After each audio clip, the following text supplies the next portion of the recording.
ఓటీటీలో దుమ్ము లేపుతున్న మూవీ మహావతార్ నరసింహ. థియేటర్లో సెన్సేషన్ క్రియేట్ చేసిన ఈ మూవీ ఇప్పుడు ఓటీటీలో అడుగుపెట్టింది. ఈ మూవీని దాదాపు 20 కోట్లతో బడ్జెట్తో తీస్తే 300 కోట్లు కలెక్ట్ చేసి అందరికీ షాక్ ఇచ్చింది. యానిమేటెడ్ సినిమా అయినా అందరికీ తెలిసిన స్టోరీనే విజువల్ వండర్గా తీసి మాయ చేశారు. థియేటర్లో చూస్తున్నప్పుడు ఆ సౌండ్స్కి, ఆ విజువల్స్కి, ఆ మ్యూజిక్కి ఇచ్చిన గూస్ బంప్స్ వేరే లెవెల్ అని చెప్పాలి.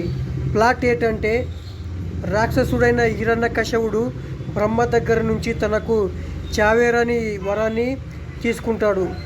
అప్పటి నుండి అనంత లోకాల్ని తన సొంతం చేసుకొని తనకు తానే దేవుడిగా ప్రకటించుకుంటూ విష్ణువు మీద పగతో రగిలిపోతాడు. అప్పుడు మహావిష్ణువు నరసింహ అవతారంలో వచ్చి హిరణ్యకశిపుడిని ఎలా అంతం చేశాడు అనేదే ఈ మూవీ స్టోరీ. యానిమేటెడ్ క్యారెక్టర్ని పర్ఫెక్ట్గా డిజైన్ చేశారు.